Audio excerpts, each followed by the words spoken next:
সন্ধ্যা, আপনাদের সাথে আছি আমি লাইলা ফারহানা অরিন।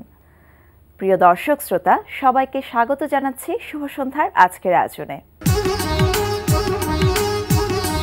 আজ শুভ সন্ধ্যায় থাকছে চলতে থাকা প্রদর্শনী, এনটিভি হাইলাইটস এবং চিত্রশিল্পী জামাল আহমেদের সঙ্গে আলাপচারিতা। প্রথমেই চলতে থাকা প্রদর্শনী।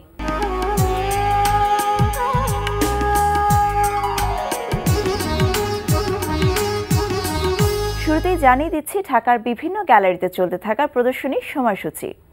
Sands of time by Jamal Ahmed শিরোনামে গুলশান 2-এর এজ গ্যালারিতে প্রদর্শিত হচ্ছে একক চিত্রকলার প্রদর্শনী। সকাল 10টা থেকে রাত 8টা এই সময় প্রদর্শনী চলবে 25 নভেম্বর পর্যন্ত। ঢাকা বিশ্ববিদ্যালয়ের চারুকলা অনুষদের জয়নুল গ্যালারি 2-এ প্রদর্শিত হচ্ছে সুমন সরকার ও জাহাঙ্গীর আলমের যৌথ চিত্রকলা প্রদর্শনী into the valley of beauty. বেলা 11টা থেকে রাত 8টা এই সময় প্রদর্শনী চলবে 24 নভেম্বর পর্যন্ত।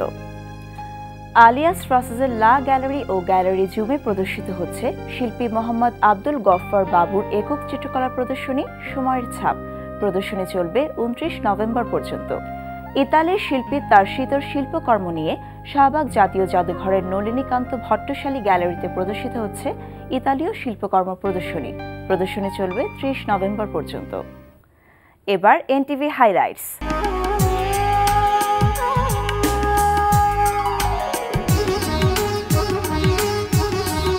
জানিয়ে দিচ্ছি কি থাকছে এনটিভি রাতের অনুষ্ঠান সূচিতে। সন্ধ্যা 6:45 থাকছে আলফ্রেড খোকনের প্রযোজনায় অনুষ্ঠান যত মধুর ভুলগুলি।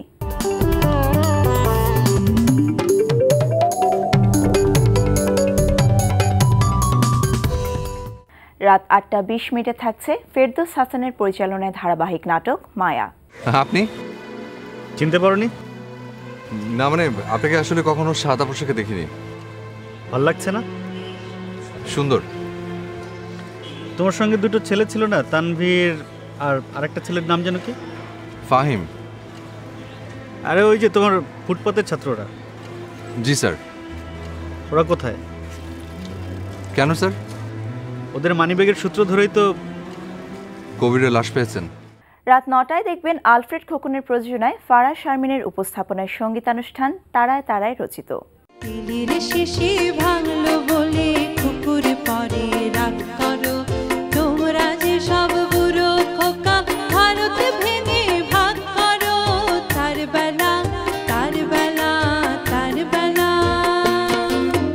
রাত 9:40 থাকছে সুমন আনোয়ারের পরিচালনায় ধারাবাহিক নাটক সিনেমাওয়ালা।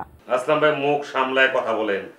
আপনি ভুলে যাবেন না, একদিনের নোটিশে, মাত্র একদিনের নোটিশে আপনার ছবি করার জন্য আমি রাজি হয়েছি। আপনার দিক তাকায় কিন্তু সে আসলাম ভাই, আপনি এইভাবে কথা বলবেন না আমার লগে। কারে দিয়ে করতেন আমি যদি নারাজ দিতাম? এই কথা মানে কি? আমি আসলাম চৌধুরী, আমার কিন্তু বস বিশ্বাস নামে কি? আপনি কি মনে করছেন হ্যাঁ, যে আপনি আমার ডেট না দিলে আমার সিনেমা বন্ধ হয়ে যাবে? রাত 11:30 দেখবেন শিশির সালমনের পরিচালনায় অনুষ্ঠান অ্যাডভেঞ্চার ম্যান।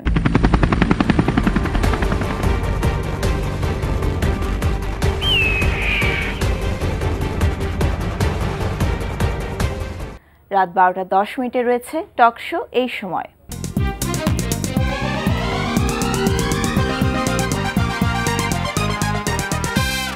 এই ছিল এনটিভি রাতের অনুষ্ঠান সূচি। এরপর আসছি আলাপচারিতায়।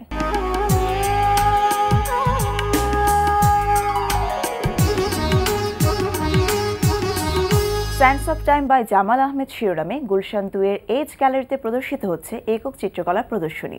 প্রিয় দর্শক, আমাদের আজকের অতিথি চিত্রশিল্পী জামাল আহমেদ। চলুন কথা বলি তার সঙ্গে। শুভ সন্ধ্যা। শুভ সন্ধ্যা। কেমন আছেন? ভালো। আমরা জানি যে আপনার একটি একক প্রদর্শনী চলছে গুলশানের এজ গ্যালারিতে, স্যান্ডস অফ টাইম। তো শিরোনামটা শুনে আমার যেটা মনে হচ্ছে, স্যান্ডস আসলে আমাদের নদীমাতৃক বাংলাদেশ এবং নদীর পাশে বালু চর, এটা কি মূলত এই বিষয়টা নিয়ে ছবিগুলো করা হয়েছে? হ্যাঁ, এটা নিয়ে আমি বেশিরভাগই ছবি আঁকি নদীর পাড় নিয়ে কিংবা মাছ ধরা জেলেদের নিয়ে।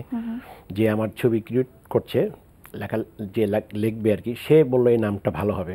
তো আমি চিন্তা করলাম হ্যাঁ, নামটা খুব ভালো, একটা ইংলিশ কবিতার থেকে নেওয়া মনে হয়, তো ওই জন্য নামটা দেওয়া হয়েছে স্যান্ড অফ টাইম। আচ্ছা, মোট কয়টি ছবি প্রদর্শনীতে স্থান পেয়েছে? প্রায় 50টার মতো ছবি। 50টার মতো ছবি, এবং এটি তো আপনার 51তম প্রদর্শনী। 51তম প্রদর্শনী। এবং ছবিগুলি যখন আমি দেখছিলাম আমার বারবার মনে হচ্ছিল যে আপনার ফিগার পেইন্টিং এর উপর একটা আলাদা ঝোঁক আছে, এবং ছবিগুলো দেখেই মনে হচ্ছে যেন একটি রিয়েল লাইফের কোনো একটি নির্দিষ্ট মুহূর্তকে জাস্ট তুলে ধরা হয়েছে, একদম স্থির একটি চিত্র। তো এই বিষয়টি কেন? আসলে প্রতিদিন তো আমরা যেখানে যে মানুষ দেখি, তো মানুষ যখন দেখি আমি মনে করি যে মানুষই আঁকি। হ্যাঁ, মানুষ হয়তো যাচ্ছে কোথাও দেখি বসে আছে, শুয়ে আছে, সাধারণ মানুষ। হ্যাঁ, যেমন রিক্সাওয়ালা বসে আছে, হ্যাঁ, রিল্যাক্স করছে, রেস্ট নিচ্ছে। তো আমার মনে হয় ওদেরকে আমি আঁকি। তখন ওদেরকে আমি স্কেচ করতাম কিংবা ছবি তুলে নিতাম, তারপর নিজের মতন করে বাসায় যেয়ে স্টুডিও যেয়ে ছবি আঁকি। আচ্ছা, কিন্তু সরাসরি যখন ছবিগুলো আপনি আঁকেন তখন নিশ্চয়ই মডেলের সাথে আপনার সামঞ্জস্যের ব্যাপারটা অত্যন্ত গুরুত্বপূর্ণ। হ্যাঁ, মডেলটা খুব ইম্পর্টেন্ট। আমাদের দেশে তো আগে মডেল আমরা যখন লেখাপড়া করলাম চারুকলায়, তখন তো এত মডেল ছিল না। জি। তো এই জন্য আমি দেশের বাইরে চলে গেছি, যে না, ভালো ছবি আঁকতে গেলে আমার বড় ভাই যে শাহাবুদ্দিন, সবাই চিনেন, উনি বললো জামাল তুমি ভালো পেন্টার হতে চাও, তোমার তাকে মডেল আঁকতে হবে। লাইভ মডেল থেকে ছবি না আঁকলে কখনো ভালো আর্টিস্ট হওয়া যায় না। ওটা বেসিক, যেমন সারেগামা শিখতে হয়, বেসিক জিনিসটা জানতে হয়। তখন আমি চলে গেলাম পোল্যান্ডে। আচ্ছা। কেন আমাদের দেশে মডেল নাই, তখন আমি পোল্যান্ডে চলে গিয়ে একটা স্কলারশিপ নিয়ে ওইখানে মডেল আঁকা শুরু করলাম প্রতিদিন।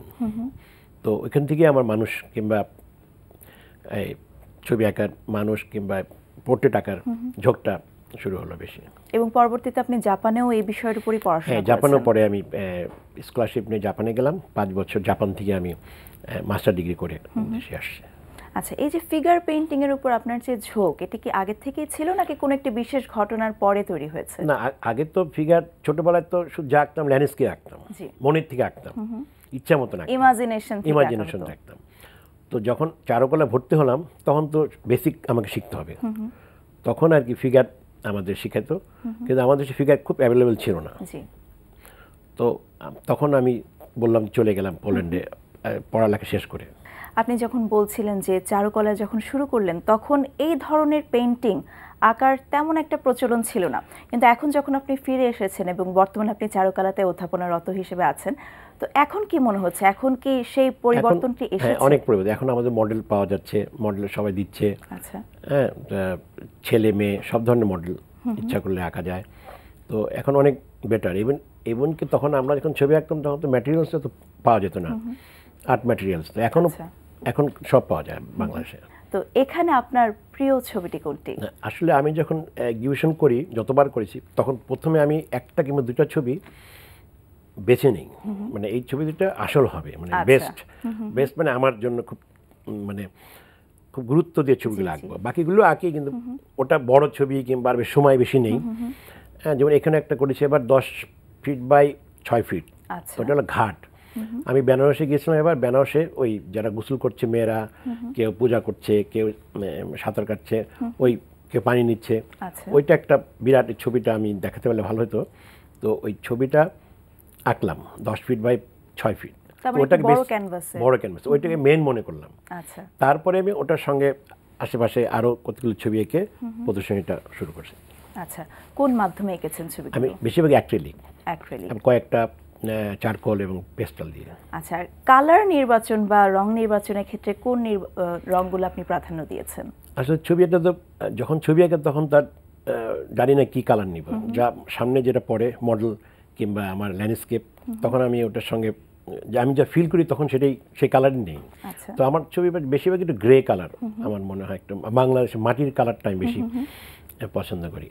আচ্ছা, এত বছর ধরে আপনি অধ্যাপনার সাথে আছেন, বর্তমান যারা শিক্ষার্থী তাদের মধ্যে চিত্রকলার প্রতি আগ্রহটা কেমন? এখন আমাদের ছাত্রী যারা আছে তারা তো খুবই ভালো কাজ করে, এবং তারা আমরা যখন কোনোদিন রিয়েল পিকাসোর ছবি দেখিনি কিংবা কোনো বড় আর্টিস্টের ছবি দেখিনি, ওরা কিন্তু এখন দেখতে পায়, ইন্টারনেটে দেখে, কিংবা স্টুডেন্টরা যাচ্ছে, বাংলাদেশের ছবি আসতেছে বিদেশিদের, ওরা অনেক এখন বিনিময়টা বেশি হচ্ছে এখন, যার ফলে ওরা অনেক ভালো কাজ করছে। এবং আপনার আঁকা বিভিন্ন ছবি তো দেশের বাইরেও প্রদর্শিত হয়েছে, তো দেশের বাইরে যখন আপনি ছবি আঁকেন তো সেখানে কি আমাদের দেশের প্রকৃতিটাই স্থান পায়? আমি আমার দেশেই ছবি নিয়ে যাই, মানে নিয়ে যাই, ওখানে কিছু আঁকি, তো দেশ থেকে বেশিরভাগ নিয়ে যাই। আচ্ছা, দর্শকরা যখন সেই ছবিগুলো দেখেন তাদের সাথে নিশ্চয়ই আপনার আলাপ চাইতে হয়। হ্যাঁ হ্যাঁ, তা তো অবশ্যই। সেই বিষয়গুলো আসলে আপনাকে কতটা আলোড়িত করে? হ্যাঁ, যেমন আমি বেশিরভাগই আমি বাংলাদেশে ফিগার নিয়ে যাই বিদেশে, তখন ওরা বেশ এনজয় করে। আচ্ছা, আমাদের দেশে একটু অন্যরকম, কালার তো অন্যরকম, ল্যান্ডস্কেপ অন্যরকম, ফ্ল্যাট, নদীমাতৃক, নদীর ছবি বেশি, তো ওরা খুব এনজয় করে কিন্তু। আচ্ছা, এবং তারা নিশ্চয়ই কালেক্ট করেও নিজেরাও নিয়ে হ্যাঁ, যান। অনেকে ছবি কালেক্ট করে, জি বলে যে ভালো। কিন্তু এবার আপনার ছোটবেলায় যদি চলে যাই, যে ছোটবেলা থেকে সবার তো একটি স্বপ্ন থাকে, আপনার স্বপ্ন কি ছিল ছবি আঁকবেন? ছোটোবেলা থেকে আমি যখন ক্লাস 1-এ পড়ি তখন থেকে আঁকা আঁকি বেশি করতাম, তো লেখাপড়ার চেয়ে ছবিটা বেশি আঁকতাম, মনোযোগী বেশি ছিল। তখন আমার আব্বা আমাকে বলল, ঠিক আছে তুই যখন ছবি আঁকছিস তাহলে ম্যাট্রিকটা পাস করে চারুকলা আর্ট কলেজ ছিল তখন, জি, ওখানে ভর্তি করে আমাকে দিল, ভর্তি হলাম। তার মানে পরিবারের আপনি সাপোর্ট পরিবারের সাপোর্ট পেয়েছেন। ছিল। 51তম আপনার প্রদর্শনী, এর আগে যে 50টি প্রদর্শনী হয়েছে, কি কি বিষয় বা কি কি থিম নিয়ে আপনি কাজ করেছেন? আমি একই থিম, আমার দেশের মানুষ, চোখের সামনে যা দেখি সেটাই আঁকি। থিম আমার মানে মডার্ন কালার, কিংবা আমার নিয়াটা খুব মডার্ন, কিন্তু সাবজেক্ট কিন্তু দেশি। আচ্ছা, প্রত্যেকটি প্রদর্শনীর নাম বলা তো অবশ্যই সম্ভব নয়, তারপরেও দেশের বাইরেও যেহেতু স্থান পেয়েছে, তো সেই দেশগুলির নাম একটু জানতে আমি চাই। বেশিরভাগ এক্সিবিশন করেছি জাপানে, তারপর নরওয়েতে, আমেরিকা, স্পেন, পোল্যান্ড, ইন্ডিয়া। এটি আমাদের জন্য আসলে অনেক গর্বের বিষয়, কারণ দেশের সীমানা ছাড়িয়ে আমাদের দেশের চিত্রকলা স্থান পাচ্ছে বিদেশে, এবং দর্শকরা আসছেন, তারা দেখছেন। হ্যাঁ, সেটা তো অবশ্যই। আমি একবার নরওয়েতে এক্সিবিশন নিয়ে গেলাম আমার, তখন ওরা ঝাঁকে ঝাঁকে স্কুল থেকে ছেলেমেয়েরা দেখতে আসলো। আমি বললাম, কেন দেখতে আসছে এত কারণ কি, আমি তো বুঝতে পারিনি। তো ওরা বললো যে ওরা বাংলাদেশ সম্বন্ধে জানতোই না কিছু, যা বাংলাদেশের যে ছবি আঁকে মানুষ, ওরা চিন্তাই করতে পারতাম না ওরা। কারণ আমাদের দেশে বাইরে কিন্তু বেশিরভাগই, আমি তো বাইরে ছিলাম অনেক, দেখি আমাদের দেশে বন্যা দেখাচ্ছে, আমাদের দেশে মারামারি দেখাচ্ছে, আমাদের দেশে খারাপগুলো কিন্তু দেখায়, নেগেটিভগুলো বেশি দেখায়। হ্যাঁ, তো ভালো জিনিসও দেখে না ওরা। তো দেখে বলে, তোমাদের দেশে আর্টিস্ট আছে, তোমাদের দেশের মানুষ ছবি আঁকে। অনেক আগে 79-এর কথা বলছে। আচ্ছা, আপনার শিক্ষার্থী যারা আছেন তারা নিশ্চয়ই আপনার আঁকা ছবি দেখে অনুপ্রাণিত হন, কিন্তু আপনি কার ছবি আঁকা দেখে অনুপ্রাণিত হয়েছিলেন? আমি আসলে আমাদের জয়নাল আবেদিনের ছবি খুব ভালো লাগতো, কামরুল হাসান, এবং বিভিন্ন আমি বিদেশি বই দেখতাম আর্টিস্টদের ছোটোবেলার থেকে। তো মনে করলাম যে ওদের মতন আর্টিস্ট হবো কিংবা ছবি আঁকবো। ছোটবেলা থেকে যে ভালোবাসাটা আপনি বুকের মাঝে লালন করেছিলেন, সেটি নিয়ে এখনো আছেন, কতদূর সামনে এগিয়ে যেতে চান? তো এখনও আঁকছি, জানি না, এখনও শিখছি, কিন্তু তো চেষ্টা করব আরও ছবি আঁকতে। এবং ছবিটা কিন্তু আসলে আঁকতে হয় ভিতর থেকে, জি, মন থেকে আসতে হবে। যদি হাতের থেকে এখান থেকে ছবি আঁকি তাহলে ওটা ক্রাফটম্যান হয়ে যায়, আমি মনে করি। ওটা কিন্তু পেন্টিং আর হয় না। মনে হলো যে একটা টেবিল কিংবা চেয়ার বানাচ্ছি, সুন্দর ফিনিশিং, আর তো তা না। এটা একটা ফিলিংসের ব্যাপার আছে, টাচ, গানের কারণ মতো। তা না হলে আবেগটা কিন্তু যারা দেখবেন তাদের মাঝেও ভেতর থেকে যাবে না, হ্যাঁ, ফিল করতে পারবে না, ফিল করতে পারবে না। এবং আপনার ছবিগুলো দেখে আমার যেটি মনে হচ্ছিল যে খুব সহজবোধ্য, মানে দেখেই বোঝা যাচ্ছে যে আসলে আপনি কি বোঝাতে চাচ্ছেন। আমি তো মনে করি আমাদের দেশের সাধারণ মানুষ কিন্তু ছবি যদি না বুঝে তাহলে দেখে তো কোনো লাভ নেই। আমি চাই সাধারণ মানুষ ছবি বুঝুক, দেখুক। এই জন্য আমি মনে করি এই ধরনের ছবি আমি আঁকি। আপনি শুধুমাত্র আমাদের দেশের একজন স্বনামধন্য শিল্পী নন, একজন শিক্ষকও। তরুণ যে প্রজন্ম আছে তাদের উদ্দেশ্যে যদি কিছু বলতে চান, তাদের জন্য যদি কোনো টিপস থাকে আপনার? হ্যাঁ, তরুণদের বলবো যে তোমরা বেশি বেশি ড্রয়িং করো, কারণ ড্রয়িংটা কিন্তু খুব ইম্পর্টেন্ট। আমাদের ড্রয়িং করতেই চায় না। তা আমি তো পড়াচ্ছি ছাত্রছাত্রীদের, ড্রয়িং করে না, আমি বেশিরভাগ ড্রয়িং করতে বললি ওদেরকে।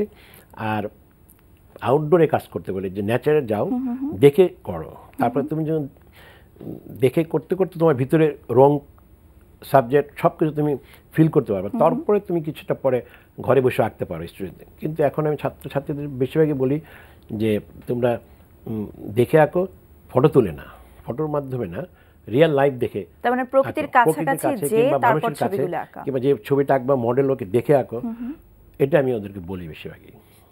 এবং আপনার এই যে টিপস, আপনার এই উপদেশ নিশ্চয়ই আপনার শিক্ষার্থীরা মনে রাখবে, এই প্রত্যাশা করছি। অনেক ধন্যবাদ আমাদের শুভ সন্ধ্যা আসার জন্য। Thank you.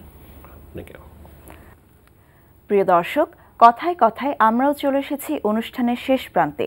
আমাদের সঙ্গে যোগাযোগের ঠিকানা প্রযোজক শুভ সন্ধ্যা, এনটিভি বিএসসিসি ভবন, ৭ তলা ১০২ কাজী নজরুল ইসলাম এভিনিউ, কারওয়ান বাজার, ঢাকা ১২১৫। আমাদের ইমেইল অ্যাড্রেস shubhasandha@ntvbd.com। প্রিয় দর্শক, এনটিভিতে সম্প্রচারিত সংবাদ ও অন্যান্য সকল অনুষ্ঠান দেখতে লগ ইন করুন www.ntvbd.com-এ। সবার মঙ্গল কামনায় আজকের মতো এখানেই শেষ করছি। শুভ সন্ধ্যা।